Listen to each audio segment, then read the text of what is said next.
Okay, hi everyone. So today we are going to discuss one interesting concept from H.C. Verma और फिर इसे हम देखेंगे कि कितने तरह से सॉल्व कर सकते हैं. So let's see. A pendulum bob of mass 50 gram is suspended from the ceiling of an elevator. Find the tension in the string if the elevator, okay, कुछ acceleration से दे रखे हैं, goes up with acceleration 1.2 meter per second square, goes up with an deceleration 1.2 meter per second square, goes up with uniform velocity, goes down with acceleration, goes down with deceleration and goes down with uniform velocity. Fine. So her possible case में हमें tension निकालना है string में. So case क्या है कि ये आपके पास एक लिफ्ट है जिसकी सीलिंग पे आपने एक पेंडुलम बॉब को एक स्ट्रिंग की हेल्प से बांध के रखा हुआ है and you have to find out the value of tension in this string for the different values of acceleration given. ठीक है. सो उसके पहले आपको दो केसेस दो कंसेप्ट पता होना चाहिए that what is the what how do we define acceleration and how do we define deceleration. So acceleration कब होता है? Acceleration is when the velocity or you can say magnitude of the velocity increases with time. वो कब होगा? जब velocity और acceleration का direction same होगा. If the acceleration is in the direction of velocity, then only the magnitude of velocity increases. So उस case में हम कहते हैं कि that is acceleration. और deceleration कब होता है? When the direction of velocity and acceleration are opposite. तो उस केस में क्या होगा कि जो वेलोसिटी है उसका मैग्नीट्यूड डिक्रीज होगा और उस केस में हम कहते हैं डिसेलरेशन या रिटार्डेशन. जैसे मान लो अगर मैं कहूं कि एक कार है या कोई भी ऑब्जेक्ट है उसकी वेलोसिटी यहां पर है राइट हैंड साइड में. अगर एक्सेलरेशन भी राइट हैंड साइड में है तो ये जो वेलोसिटी है इसका मैग्नीट्यूड इंक्रीज करेगा. So this rate of change of velocity we will call it as acceleration. और अगर उसका एक्सेलरेशन अपोजिट डायरेक्शन में तो what will happen, the velocity, the magnitude of velocity will decrease and we will say it is retardation. Whatever is the rate of change of velocity is deceleration or retardation. Fine. Or one thing more, that when you write F is equal to ma, right, force is a vector, acceleration is a vector, m is a scalar quantity, positive scalar quantity. What does that mean? That force is just some scalar multiple of acceleration. So अगर दो vector है, जैसे मैं बात करूं vector a is some scalar multiple of vector b, right, इसे m से multiply करके हम वेक्टर b बनाते हैं. तो व्हाट डज दैट मीन कि direction of a and b will be same, right. उनका जस्ट मैग्नीट्यूड डिफर करेगा by the magnitude of a will be m times of magnitude of b, but उनका जो direction होगा वो same होगा. Direction of vector a will be same as the direction of vector b. So you can say direction of force will be same as the direction of acceleration. So F net, actually में यहाँ पे net force लिखते हो आप, right? F net is equal to mass into acceleration. So direction of net acceleration will be direction of net force will always be same as the direction of acceleration. Fine.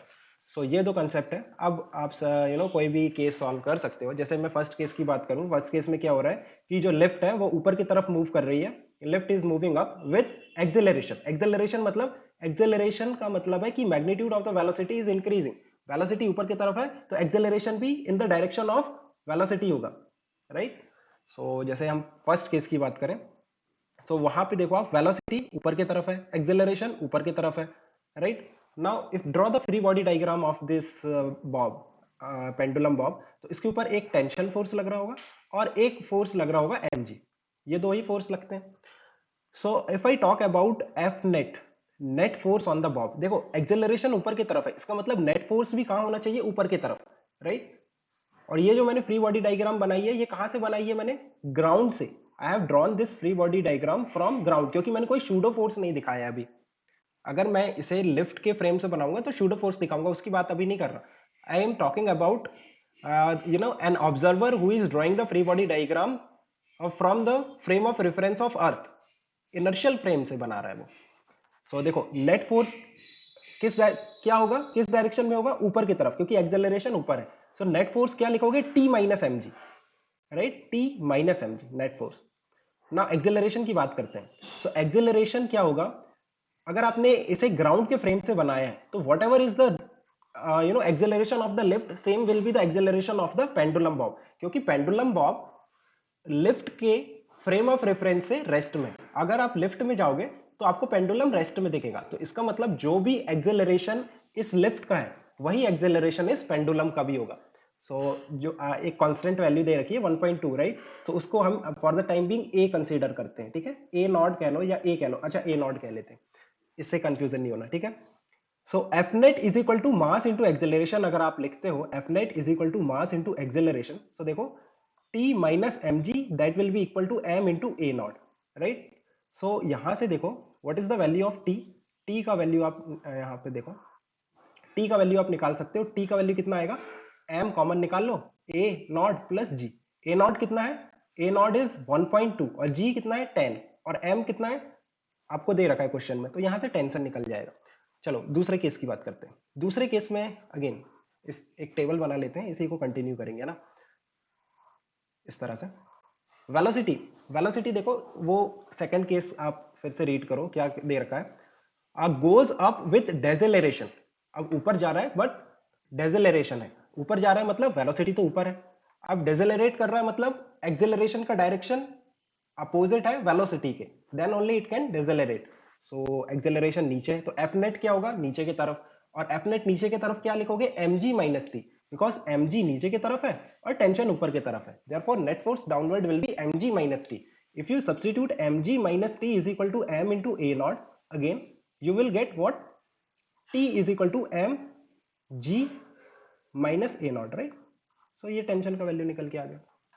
चलो third वाले case की बात करते हैं। Third case में क्या है, ऊपर की तरफ ही जा रही है, going up but with a constant velocity, acceleration zero. अब एक्सेलरेशन जीरो का मतलब है कोई डायरेक्शन है ही नहीं एक्सेलरेशन का, वो एक नल वेक्टर है, मतलब उसका डायरेक्शन ऊपर भी नहीं है नीचे भी नहीं है। सो आप एफ नेट कुछ भी ले सकते हो, टी माइनस एम जी भी लिख सकते हो, एम जी माइनस टी भी लिख सकते हो, आपका आंसर सेम आएगा। सो मैं टी माइनस एम जी लिख देता हूँ, टी माइनस एम जी, और नेट फोर्स को मास इंटू एक्सेलरेशन लिखोगे तो T minus M G that is mass into acceleration तो जीरो है, so T will be equal to M G. चलो तीन और केस है फटफट डिस्कस कर लेते हैं। फोर्थ केस क्या है, going up going down with acceleration, है ना, तो एक्सेलरेशन का मतलब है कि वेलोसिटी का डायरेक्शन सेम है एक्सेलरेशन के डायरेक्शन के, सो एक्सेलरेशन भी नीचे की तरफ होगा। अब नेट फोर्स क्या लिखोगे, M G minus T, net force downward M G minus T, और नेट फोर्स को जब आप इक्वेट करोगे एम इंटू ए नॉट से, तो यहां से टी का वैल्यू निकल के आएगा M into G minus A naught, fine. Fourth fifth case पे चलते हैं, going down with retardation, retardation लिखा था राइट, या डेसेलरेशन, तो इसका मतलब अगर गोइंग डाउन है वेलोसिटी नीचे की तरफ है बट एक्सेलरेशन ऊपर की तरफ होगा। अब नेट फोर्स क्या लिखोगे, T minus M G, T minus M G क्यों, टी ऊपर है एम जी नीचे है, तो net force T minus M G, net force upward. Now equate T minus M G that is equal to M into A not, so यहां से T will be coming out as M G plus A not, right, fine. और sixth case क्या है, sixth case की अगर मैं बात करूं तो वहां पे दे रखा था कि going down with a constant velocity, so यहाँ पे एक्सेलरेशन जीरो हो जाएगा, again T minus M G लिखो या एम जी माइनस टी, फर्क नहीं पड़ता है क्योंकि एक्सेलरेशन का कोई डायरेक्शन नहीं है, सो नेट फोर्स भी एक्चुअली जीरो ही होगा, तो T is equal to M G, right. इस तरह से हम सारे केसेस कवर कर सकते हैं। अब हम बात कर लेते हैं about the same thing from the frame of reference of the lift. Lift के फ्रेम ऑफ रेफरेंस से क्या होगा, देखो मैंने ऊपर वाली टेबल में आपको एक्सेलरेशन का डायरेक्शन तो बता ही दिया। जब आप फ्री बॉडी डायग्राम बनाओगे from the frame of reference of lift, तो आपको क्या क्या दिखे, क्या क्या फोर्सेस दिखाने पड़ेंगे, एक तो एम जी होगा, एक टेंशन होगा, ये दोनों फोर्स हैं। इसके एडिशनल में एक और फोर्स आएगा which is pseudo force, right. अब शूडो फोर्स का डायरेक्शन हमें बताना है, बट अगर आप इसका एक्सेलरेशन की बात करो, लिफ्ट के फ्रेम से इसका एक्सेलरेशन तो जीरो ही रहेगा। लिफ्ट के फ्रेम में जब आप जाओगे, यहाँ पे एक ऑब्जर्वर खड़ा करोगे, तो वो कहेगा कि ये जो पेंडुलम है ये रेस्ट में है, तो इसका एक्सेलरेशन तो हमेशा जीरो है। हमें क्या करना है, नेट फोर्स इक्वेट करना है, राइट, नेट फोर्स को जीरो करना है। अब बट इसके अलावा अगर आप देखो कि तो ये एक नॉन इनर्शियल फ्रेम है। नॉन इनर्शियल फ्रेम मतलब जो ऑब्जर्वर है वो इनसाइड द लिफ्ट है which is having some acceleration, जो लिफ्ट है उसका खुद का कुछ एक्सेलरेशन। जैसे हमने ऊपर वाले केस में सभी का एक्सेलरेशन निकाल लिया, अगर मान लो किसी केस में एक्सेलरेशन ऊपर की तरफ आ रहा है तो आपको शूडो फोर्स दिखाना पड़ेगा जिसका मैग्नीट्यूड होगा mass into acceleration of the observer. Mass किसका, पेंडुलम का। Magnitude of the pseudo force क्या होता है, मास इनटू मास किसका, मास ऑफ द बॉडी जिसका भी आप फ्री बॉडी डायग्राम बना रहे हो, और एक्सेलरेशन किसका, ऑब्जर्वर का। सो जो भी ऑब्जर्वर है, जैसे वो लिफ्ट में, तो लिफ्ट ऊपर की तरफ जा रही है या फिर नीचे की तरफ आ रही है, तो लिफ्ट का जो एक्सेलरेशन होगा वही एक्सेलरेशन ऑब्जर्वर का होगा, because observer is inside the lift. So ये मैग्नीट्यूड तो ठीक है, ये स्यूडो फोर्स का मैग्नीट्यूड है। अब हम इसके डायरेक्शन की बात कर लेते हैं। जैसे अगर ये लिफ्ट ऊपर की तरफ एक्सेलरेट कर रही होगी, इसका एक्सेलरेशन ऊपर की तरफ होगा, तो स्यूडो फोर्स कहां लगेगा, नीचे की तरफ। दैट इज स्यूडो फोर्स कहां लगता है, opposite to the direction of acceleration of the observer. अगर ऑब्जर्वर ऊपर की तरफ मूव कर रहा है तो स्यूडो फोर्स नीचे लगेगा, और ऑब्जर्वर नीचे की तरफ एक्सेलरेट कर रहा है तो स्यूडो फोर्स ऊपर लगेगा। Now you just have to equate the forces, क्योंकि एक्सेलरेशन अब जीरो है। जैसे जिस ऊपर हमने सभी का एक्सेलरेशन लिखा है, जिस जिस केस में एक्सेलरेशन ऊपर की तरफ है, उस केस का आपका जो फ्री बॉडी डायग्राम है वो ये होगा। और जिस भी केस में एक्सेलरेशन ऊपर के नीचे की तरफ होगा, उस केस का आपका फ्री बॉडी डायग्राम कैसा दिखेगा, टी एम जी, और ऊपर की तरफ एम है। ये कब फ्री बॉडी डायग्राम है, जब आपका एक्सेलरेशन नीचे की तरफ है, लेफ्ट का। और जस्ट आपको क्या करना है, फोर्सेस को बैलेंस करना है, क्योंकि एक्सेलरेशन जीरो है। तो अगर हम इस केस से स्टडी करें तो T will be equal to, you can check, net upward force net downward force के इक्वल इक्वेट करो, M A that should be equal to M G. तो यहाँ से T will be coming out as M G minus A, और यहाँ से हमने ए not लिया था, तो ए नॉट से रिप्लेस कर दो, a naught a naught. A naught का वैल्यू दे रखा था आपको 1.2 समथिंग, तो you can just substitute that value. और यहाँ पे अगर आप लिखोगे, so net upward force T that should be equal to net downward force m a naught ले लो, plus m g. So this is the value of tension. और check करके देखना, सेम आंसर आएगा, कोई डिफरेंस नहीं आएगा। Okay fine, I hope it's clear. If you have any confusion or want to discuss anything, we can discuss in the telegram, right? Okay then, bye, take care, keep working hard, best of luck guys.